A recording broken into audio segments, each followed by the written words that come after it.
வணக்கம். Indicator trader. நம்ம ஸ்கூல்ல எல்லாருமே ஒரு விஷயம் படிச்சிருப்போம். ஸ்டாண்டர்ட் டீவியேஷன் அப்படின்னு சொல்லிட்டு. அந்த ஸ்டாண்டர்ட் டீவியேஷனை யூஸ் செஞ்சு ஒரு இண்டிகேட்டர் ஒன்று டெவலப் பண்ணியிருக்காங்க. அதுதான் இந்த அடாப்டிவ் இசட் ஸ்கோர் ஆசிலேட்டர் குவான்டால்கோது. இப்போ தான் ரீசெண்டாக இந்த இண்டிகேட்டர் வந்து ரிலீஸ் ஆச்சு. பார்த்துக்கோங்க. Adaptive Z score oscillator QuantAlgo. Okay, இப்போ தான் 630 பீப்புள் லைக் பண்ணியிருக்காங்க. பட் போக போக வந்து நிறைய பீப்புள் வந்து லைக் பண்ணுவாங்க. ஸோ இந்த இண்டிகேட்டரை பற்றி ஃபஸ்ட்டு தெரிஞ்சுக்கணும். ஏன்னா அது ரொம்ப முக்கியம் இந்த ஸ்ட்ராட்டஜிக்கு. இந்த ஸ்ட்ராட்டஜி எப்படி பில்ட் பண்ணுறோம் அப்படின்னு சொல்லிட்டு இசட் ஸ்கோர். இசட் ஸ்கோர் அப்படின்னு என்னன்னா, நான் ரொம்ப டீட்டெயில்டாக சொல்லலை, நிறைய பேருக்கு தெரிஞ்சிருக்கும். இசட் ஸ்கோர் ஒரு ஸ்டாட்டிஸ்டிக்ஸில் ஒரு டேர்ம், அதாவது ஒரு டேட்டா செட் எடுப்போம். ஓகேவா? ஒரு டேட்டா செட் வந்து நிறைய டேட்டா செட் எடுப்போம். அந்த டேட்டா செட்டுக்கு ஒரு ஆவரேஜாக என்ன ஸ்டாண்டர்ட் டீவியேஷன் இருக்குது. Okay, for example -1 standard deviation இருக்கலாம், இல்லை -2 இருக்கலாம், இல்லைனா +1 இருக்கலாம், இல்லை +2 இருக்கலாம். ஏதோ ஒன்று இப்போ வந்து அப்பில் இருக்குன்னா அதுக்கு வந்து ஒரு ஒரு ஒரு ஸ்டாண்டர்ட் டீவியேஷன் இருக்கலாம். +1 ஸ்டாண்டர்ட் டீவியேஷன், அது யூஸ்வலாக அந்த டேட்டா செட் ஃபாலோ பண்ணலாம். இல்லை இப்போ டவுனில் இருக்குன்னு சொன்னால் அது -2ன்னு இருக்கலாம். ஸோ இந்த இடத்துல 1 இருக்கிறதுனால இதுவும் வந்து -1 இருக்கணும்னு சொல்லி அவசியம் இல்லை. பையில் 1 இருக்கலாம், செல்லில் வந்து -2 இருக்கலாம், எப்படி வேணா இருக்கலாம். ஓகே, அந்த ஆவரேஜ் ஸ்டாண்டர்ட் டீவியேஷனை ஒரு ஒரு சீரீஸ் ஆஃப் டேட்டா செட்டுக்கு நம்ம கண்டுபிடிச்சி வச்சுப்போம். ஃபார் எக்ஸாம்பிள் சொல்லலாமே -1 அப்படின்னு சொல்லி. இப்போ பை அண்ட் செல் சைடுக்கு கோல்டில் வந்து ரெண்டு சைடுமே வந்து ஸ்டாண்டர்ட் டீவியேஷன் வந்து -1 அப்படின்னு சொல்லி கண்டுபிடிச்சிட்டோம். இப்போ கரண்ட்டாக இப்போ மார்க்கெட் போயிட்டு இருக்குல்ல, இந்த இடத்துல மார்க்கெட் போகும்போது அது -1ல தான் இருக்கா இல்லை -2ல இருக்கா. ஸோ அந்த மாதிரியான விஷயங்களை பார்க்கறது தான் வந்து இசட் ஸ்கோர். ஓகே, ஸோ இதுதான் வந்து இசட் ஸ்கோர். அதை பேஸ் பண்ணி தான் இந்த இண்டிகேட்டரை வந்து பில்ட் பண்ணியிருக்காங்க. இதுக்குள்ள நிறைய வந்து நம்ம போக வேண்டாம். இந்த ஏரியாவை நீங்கள் புரிஞ்சுக்கிட்டீங்கன்னாவே போதும். ஒரு ஆவரேஜ் டேட்டா செட் இருக்கு, அந்த டேட்டா செட்டோட ஒரு ஆவரேஜ் ஸ்டாண்டர்ட் டீவியேஷன் என்ன, அதில் நம்ம எப்படி என்ட்ரிஸ் பில்ட் பண்ணலாம் அப்படின்னு சொல்லிட்டு. ஸோ நான் வந்து எப்படி வந்து இந்த ஸ்ட்ராட்டஜியை பில்ட் பண்ணியிருக்கேன்னா, இந்த கான்செப்ட்ல அவங்க வந்து இதை பில்ட் பண்ணியிருக்காங்க. கரெக்டாக இந்த இண்டிகேட்டர் பில்ட் பண்ணியிருக்காங்க. ஸோ இதே கான்செப்ட்ல நம்ம வந்து ஒரு ப்ராபபிலிட்டியை வந்து எப்படி எடுக்கலாம், இந்த ஏரியாவில் எது நல்ல ஒரு ப்ராபபிலிட்டியாக இருக்கும் அப்படின்னு சொல்லிட்டு. அந்த ஏரியாவில் ப்ராபபிலிட்டி தான் ஒரு புல் பேக். அந்த புல் பேக்கை தான் நம்ம இப்போ ட்ரேட் பண்ண போகிறோம். நான் ஓரளவு சொல்கிறது புரிஞ்சிருக்கோம்னு நினைக்கிறேன். இல்லைனா வந்து ரொம்ப காம்ப்ளிகேட் பண்ணிக்க வேண்டாம். நான் வந்து சிம்பிளாக ஸ்ட்ராட்டஜியை சொல்கிறேன். ஸோ இந்த இண்டிகேட்டர் வந்து ஆஸ் யூஷுவல், இந்த இண்டிகேட்டரோட நேமே என்ன சொல்கிறாங்க, ஆசிலேட்டர்னு சொல்லிட்டாங்க. ஆஸ் யூஷுவல் நேம்லேயே சொல்லிட்டாங்க இதை. ஸோ இது வந்து ஒரு ஆசிலேட்டர். இதுக்கு மேலே இந்த 0 லைனுக்கு மேலே இருந்துச்சுன்னா பை, இந்த 0 லைனுக்கு கீழே இருந்துச்சுன்னா செல் அப்படின்னு சொல்லிட்டு. இது வந்து பேண்டு. இந்த பேண்ட் வந்து ரொம்ப முக்கியம். செட்டிங்ஸ் மாற்றணும்னா கண்டிப்பாக வந்து மாற்றிட்டு ட்ரேட் பண்ணுங்கள். ஸோ இதை வந்து நம்ம எப்படி ட்ரேட் பண்ணுவோம்னா, ஃபஸ்ட்டு வந்து ட்ரெண்டை கண்டுபிடிச்சிருவோம். அப் ட்ரெண்டா டவுன் ட்ரெண்டா அப்படின்னு சொல்லிட்டு. ஸோ இந்த இடத்துல நம்ம ட்ரெண்டை கண்டுபிடிக்கிறோம்னா என்ன சொல்லுது, low low higher low higher low equal low, liquidity எடுத்துட்டு புல் பேக் கொடுத்துட்டு ப்ரைஸ் வந்து மேலே போகுது. இந்த கீழே வந்து வரவே இல்லை. இந்த ஏரியாவில் கரெக்டாக இந்த பிரேக் ஆஃப் ஸ்ட்ரக்சர் இருக்குல்ல, இந்த பிரேக் ஆஃப் ஸ்ட்ரக்சர் கிட்ட தான் மார்க்கெட் வந்து சப்போர்ட் எடுத்துட்டு மேலே போகுது. இது வெறும் கண்ணில் பார்த்தா நம்ம வந்து கண்டுபிடிச்சிடலாம்.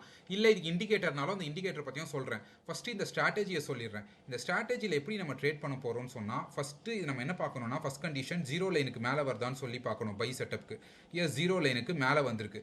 0 லைனுக்கு மேலே வந்த உடனே நம்ம வந்து ட்ரேட் எடுப்போமானா எடுக்க மாட்டோம். என்ன பண்ணுவோம் அப்படின்னு சொன்னோன்னா, இந்த க்ரீன் ஹிஸ்டோகிராம் இருக்குல்ல, இந்த லைட் க்ரீன், அதாவது நல்ல பளிச்சுன்னு இருக்குல்ல, இந்த பளிச்சுன்னு இருக்க க்ரீன் வந்து இந்த பேண்டுக்கு மேலே போகணும். எந்த இடத்துல பேண்டுக்கு மேலே போயிருக்கு, இந்த இடத்துல பேண்டுக்கு மேலே போயிருக்கு. பேண்டுக்கு மேலே போனோடனே எடுக்க மாட்டோம். ஏன்னா அது வந்து ஃபேக் அவுட்டாக இருக்குமான்னு சொல்லி எடுக்க மாட்டோம். அடுத்து வெயிட் பண்ணுவோம். அடுத்து இந்த மாதிரி கிரே ஏரியா இல்லை இப்படி ரெட்டு ஏதாவது வரணும். வந்துட்டு திரும்ப இந்த ஒரு கேண்டில் வந்து எப்போ இந்த பேண்டுக்கு மேலே க்ளோஸ் வைக்குது அப்படின்னு சொல்லி பார்க்குறோம். இந்த ஏரியாவில் அதாவது இந்த ஹிஸ்டோகிராம் வந்து இந்த பேண்டுக்கு மேலே இந்த இடத்துல க்ளோஸ் வைக்குது. ஓகே, ஸோ ஃபஸ்ட்டு வந்து ஹிஸ்டோகிராம் வந்து பேண்டுக்கு மேலே க்ளோஸ் வைக்குது, என்ட்ரி எடுக்கல. ஒரு புல் பேக் வந்து நல்லா போகுதான்னு சொல்லி பார்க்குறோம். போயிட்டு அதுக்கப்புறமா ஒரு ஹிஸ்டோகிராம் வந்து பேண்டுக்கு வெளியே வந்து க்ளோஸ் வைக்குது.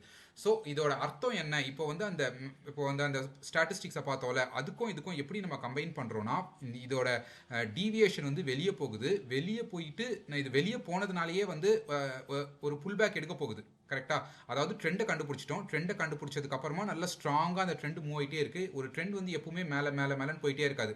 மேலேயும் கீழேயும் இப்படி தான் மாறி தான் போயிட்டே இருக்கும். கரெக்டாக, இப்படி மேலேயும் கீழேயும் மாறி தான் ட்ரெண்ட் வந்து போயிட்டே இருக்கு வச்சுக்கோங்க. ஸோ இப்போ என்ன கண்டுபிடிச்சிட்டோம், நம்ம வந்து ஒரு ட்ரெண்டை கண்டுபிடிச்சிட்டோம். ட்ரெண்டை கண்டுபிடிச்சதுக்கு அப்புறமா அது ஸ்டாண்டர்ட் டீவியேஷன் விட்டு வெளியே போகுது. வெளியே போச்சுன்னா என்ன ஆகும், கண்டிப்பாக கீழே வரும். அந்த கீழே வரும்போது திரும்ப அந்த ட்ரெண்ட் வந்து எப்போ சூடு பிடிக்குது, எப்போ வந்து இந்த டைம் வந்து ஸ்டாண்டர்ட் டீவியேஷன் விட்டு வெளியே போகுதுன்னு சொல்லி பார்க்குறோம். இந்த ஏரியாவில் இது வந்து ஸ்டாண்டர்ட் டீவியேஷன் விட்டு வெளியே போகுது. ஸோ என்ன பண்ணுறோன்னா, இந்த கேண்டில் இந்த கேண்டலில் வந்து நம்ம லாங் போகிறோம், இமீடியட்டாக வந்து இந்த கேண்டலில் லாங் போகிறோம். ஸோ இப்போ ஸ்டாப் லாஸ் எங்கே போடுவோம்? ஸ்டாப் லாஸ் வந்து ஏஏ இந்த இடத்துல எடுத்து கொடுக்குது. பட் அவ்வளோ தூரம் வந்து ஸ்விங் லோக்கு ஸ்டாப் லாஸ் போட வேணாம். இதுக்கு வந்து ஸ்விங் லோ வந்து இங்கே இருக்குது. எங்கே இருக்குது? இந்த ஏரியாவில் வந்து ஸ்விங் லோ இருக்குது. ஓகே, இந்த ஏரியாவில் ஸ்விங் லோ போட்டோம். ஆக்சுவலாக கிட்ட வந்திருக்கு அடிக்கிறதுக்கு, ஆனால் அடிக்கல. இப்போ வந்து என்ன பண்ணுவீங்கன்னா 1:2 1:3 அப்படி சொல்லி எய்ம் பண்ணுவீங்க. நம்ம வந்து 1:2 சொல்லி பார்க்கலாம். 1:2 வந்து இந்த இடத்துல ஈஸியாக அச்சீவ் ஆயிடுச்சு. இல்லை திரும்ப நீங்கள் வந்து இதுக்கு வேறு விதமாக ஒரு எக்ஸிட் தரணும்னா அதுக்கும் இருக்குது ஒரு இண்டிகேட்டர். இந்த இண்டிகேட்டரோட நான் எந்த இண்டிகேட்டர் இப்போ ஆட் பண்ண போகிறேன்னா ஃப்ராக்டல்ஸ் ட்ரெண்டு அப்படின்னு சொல்லி ஒரு இண்டிகேட்டர் இருக்குது. ஃப்ராக்டல்ஸ் ட்ரெண்டு. ஓகே, ஸோ இப்படி வந்து ஒரு ஃப்ராக்டல்ஸ் ட்ரெண்டை ஆட் பண்ணிட்டேன். இந்த ஃப்ராக்டல்ஸ் ட்ரெண்ட் எப்படின்னா இது வந்து ஃப்ராக்டல்ஸ் போட்டுகிட்டே இருக்கும். அதாவது ப்ரைஸ் வந்து எந்த இடத்துல பைவர்ட் போடுதுன்னு சொல்லி இந்த டாட்ஸ் வந்து காட்டிகிட்டே இருக்கும். நம்மளுக்கு வந்து இந்த டாட்ஸ் வந்து தேவையில்லை. நான் என்ன பண்ணுறேன், இப்போது இந்த டாட்ஸை வந்து எடுத்துடுறேன். இந்த ஃபுல்லையும் எடுத்துட்டேன். ஓகேவா? இப்போ வந்து க்ளீன் ஆகிடுச்சு. இந்த ப்ளூ அண்ட் ரெட் மட்டும் இருக்குது. அதாவது ப்ளூ இருந்துச்சுன்னு சொன்னோன்னா மார்க்கெட் வந்து அப்பில் போகுது. ஒரு ஆரேஞ்ச், அதாவது இந்த கலர் இருக்குது, இது இருந்துச்சுன்னு சொன்னோன்னா மார்க்கெட் வந்து டவுனில் போகுது. இது வந்து ஒரு அதிகமான செட்டிங்ஸில் இருக்கும் 5-3 அப்படின்னு சொல்லிட்டு நான் என்ன சொல்லுவேன்னா இதை வந்து 110க்கு மாற்றிக்கோங்க. இந்த செட்டிங்ஸை வந்து 110 அப்படின்னு மாற்றினீங்கன்னா இந்த இண்டிகேட்டரோட கம்பைன் பண்ணும்போது ரொம்பவே இது நல்லாவே ஒர்க் ஆகும். ஸோ இப்போ இந்த இடத்துல பாருங்கள், இது வந்து இப்போது கிளியராக ஒர்க் ஆகுதா? ஒரு ட்ரெண்ட் சேஞ்ச் ஆகும்போது இமீடியட் ரெஸ்பான்ஸ் இருக்கும். கேட்கலாம், இமீடியட்டாக ரெஸ்பான்ஸ் இருந்துச்சுன்னா அது ரொம்ப டேஞ்சர் ஆச்சு, ஏன்னா நிறைய வந்து ஃபேக் என்ட்ரிஸ் கொடுத்துட்டே இருக்குமே இந்த இண்டிகேட்டர் அப்படின்னு சொல்லிட்டு. அதனால தான் நம்ம என்ன பண்ணுறோம், இந்த இண்டிகேட்டர் வந்து ஸ்டாண்டர்டாக யூஸ் பண்ணல. இதை வந்து இப்போ இந்த ஸ்டாண்டர்ட் டிவியேஷன் இந்த இசட் கோரோட இண்டிகேட்டரோட நம்ம இப்போ கம்பைன் பண்ணுறோம். இப்போ என்ன ஆகுது, இந்த இடத்துல வந்து ட்ரெண்ட் சேஞ்ச் ஆகுது. கரெக்டாக இந்த இடத்துல பாருங்க ட்ரெண்ட் சேஞ்ச் ஆகுது. சேஞ்ச் ஆகும்போது இது வந்து நல்ல ஸ்டாண்டர்ட் டிவியேஷனுக்கு மேலே போகுது. அதாவது இந்த இடத்துல நல்லா சூடு பிடிக்கிற மாதிரி காட்டுது ட்ரெண்ட். அதுக்கப்புறம் அப்படியே ப்ரைஸ் கீழே விழுது. திரும்ப வந்து அது எப்போ நல்லா சூடு பிடிக்குதுன்னு சொல்லி பார்க்குறோம். இந்த ஏரியாவில் திரும்ப அது வந்து ஸ்டாண்டர்ட் டிவியேஷன் விட்டு வெளியே போகுது. அதாவது இது எப்படி எடுத்துக்கலாம், ஒரு லெக் வெளியே வந்துடுச்சு, அடுத்த லெக் வந்து திரும்ப வந்து சூடு பிடிக்குது அப்படின்னு சொல்லி பார்க்குறோம். அந்த டைமில் பார்த்தீங்கன்னா இந்த இண்டிகேட்டரும் ப்ளூலேயே தான் இருக்குது. ஓகே, ஸோ இப்போ நம்ம வந்து இந்த இடத்துல வந்து என்ட்ரி போகிறோம். இது கீழே ஸ்டாப் லாஸ் போடுறோம். Aiming for 1:2. அது வந்து ஒரு ஃபேக் என்ட்ரிஸ் இருந்தால் அதுவே வந்து சொல்லி கொடுத்துரும். ஆக்சுவலாக இந்த இடத்துல பாருங்கள் வெளியே வந்து வந்திருக்கு, ரெட் கலர் வந்து வெளியே வந்திருக்கு. வெளியே வந்ததுக்கு அப்புறமா ட்ரேட் எடுக்கல. திரும்ப இது வந்து நல்லா உள்ளே போகுது. உள்ளே போயிட்டு இந்த கேண்டலில் வந்து வெளியே வருது. எந்த கேண்டலில்? இந்த கேண்டலில் வெளியே வருது. ஸோ நம்ம என்ன பண்ணுறோம், ஷார்ட்டுக்கு வந்து இந்த இடத்துல ஷார்ட் போகிறோம். இதுக்கு மேலே ஸ்விங் ஹைக்கு மேலே ஸ்டாப் லாஸ் போடுறோம். எவ்வளோ கொடுத்துருக்கு? 1:1. கிட்டத்தட்ட 1:1.98 கொடுத்துருக்கு. ஆக்சுவலாக 1:2 தரல, கிட்ட வந்திருக்கு. மேபி நீங்கள் என்ன பண்ணலாம், 1:1 வரும்போதே வந்து ஒரு பிரேக் ஈவெண்ட்டில் மூவ் பண்ணியிருந்தீங்கன்னா அந்த ட்ரேடும் வந்து சக்ஸஸ் ஆயிருக்கும். திரும்ப இந்த ட்ரேட் பார்க்கலாம். இந்த இடத்துல வந்து இந்த ஃப்ராக்டல்ஸ் ட்ரெண்ட் லைன் இப்போ கொஞ்சம் க்ளீனாக இருக்கும். ஓகே, இந்த ஃப்ராக்டல்ஸ் ட்ரெண்ட் வந்து கலர் சேஞ்ச் ஆகிடுச்சு. கலர் சேஞ்ச் ஆகும்போது இதுவும் வந்து நல்லா சூடு பிடிக்குது, வெளியே போகுது. ஸோ நம்ம எப்போ ட்ரேட் எடுப்போம், நம்ம வந்து இது வந்து இந்த கேண்டலுக்கு மேலே வந்த உடனே இது இப்போது இந்த க்ரீன் இருக்குல்ல, இது வந்து இந்த கேண்டலில் வந்து நல்லா மேலே போகுது. என்ன பண்ணுறோன்னா இப்போ இதை வந்து இந்த இடத்துல லாங் போகிறோம். ஸ்டாப் லாஸ் எங்கன்னா ஸ்விங்லோ தான் ஸ்டாப் லாஸ். இதுதான் stop loss. No aiming for 1:2. இந்த இடத்துல என்ன ஆகுது, 1:2 வந்து அச்சீவ் ஆகலை. ஓகே, 1:2 அச்சீவ் ஆகலை. அதே சமயத்தில் இது வந்து ஃபுல்லாக ஸ்டாப் லாஸ் அடிக்கிற வரைக்கும் வெயிட் பண்ண வேண்டாம். என்ன பண்ணலான்னா, ஒன்று இவ்வளோ தூரம் வரும்போது நீங்கள் ஸ்டாப் லாஸ் இது வரைக்கும் மூவ் பண்ணிப்பீங்க. அப்படி இல்லைனா இந்த ஏரியாவில் இந்த கேண்டில் வந்து இது கீழே க்ளோஸ் வைக்குதுல்ல, இந்த ஏரியாவில் இது கீழே க்ளோஸ் வைக்கும்போது நீங்கள் வெளியே வந்துடுவீங்க. அதாவது இந்த கலர் திரும்ப இந்த ப்ளூ வந்து திரும்ப வந்து ஆரேஞ்சாக சேஞ்ச் பண்ணும்போது வெளியே வந்துடுவீங்க. ஸோ இப்படி ட்ரேட் பண்ணி தான் நான் கோல்டில் வந்து சில ட்ரேட்ஸ் வந்து கொஞ்ச நாளைக்கு முன்னாடி போட்டுட்டு இருந்தேன். இந்த இண்டிகேட்டர் வந்து நல்லாவே ஒர்க் ஆகுது அப்படின்றத தெரிஞ்சுக்கிட்டதுக்கு அப்புறமா நான் வந்து இதை வந்து உங்களுக்கு சொல்கிறேன். ஸோ இந்த இடத்துல பாருங்கள் நல்லா ரெட் வந்துடுச்சு, இதுவும் நல்லா ஆரேஞ்சில் இருக்குது. அப்போ ப்ரைஸ் வந்து புல் பேக் எடுக்குது. ஒரு ஃபஸ்ட் டீவியேஷனை விட ஒரு நல்லா போகுது. அதுக்கப்புறம் திரும்ப வந்து ப்ரைஸ் உள்ளே வருது. உள்ளே வந்ததுக்கப்புறமா இந்த ஏரியாவில் ப்ரைஸ் வந்து என்ன பண்ணுது, கொஞ்சம் வெளியே வருது. இந்த ஹிஸ்டோகிராம் வந்து வெளியே வருது. ஓகே, இந்த ஹிஸ்டோகிராம் வந்து வெளியே வருது. ஸோ இதுக்கு மேலே நீங்கள் இப்போ ஸ்டாப் லாஸ் போடுறீங்க, எய்மிங் ஃபார் 1:2. இந்த இடத்துல 1:2 வரல, பட் இந்த ஏரியாவில் வந்து உங்களுக்கு இது வெளியே வருது. ஸோ இதில் என்னன்னா 1:2 வரல அப்படின்னாலும் பாருங்கள், இவ்வளோ தூரம் நீங்கள் விட்டுருந்தீங்கன்னா நான் போய் ஸ்டாப் லாஸ் அடிச்சிருக்கோம். பட் இந்த இண்டிகேட்டரை கம்பைன் பண்ணும்போது குட்டி குட்டியான ஒரு ப்ராஃபிட்ஸ் வந்து வந்துகிட்டே இருக்கு. இப்போ நீங்கள் யோசிக்கலாம், இந்த டேட்டா பாயிண்ட்னா கோல்டுக்கு வந்து இந்த இண்டிகேட்டர் வந்து டோட்டலாக அப்படியே வந்து டேட்டா பாயிண்ட் வந்து எடுத்துருக்குமா அப்படின்னு சொல்லிட்டு. அப்படி கிடையாது. அந்த இடத்துல தான் என்ன பண்ணுறாங்கன்னா இந்த லென்த் எடுத்துக்கிறாங்க 20.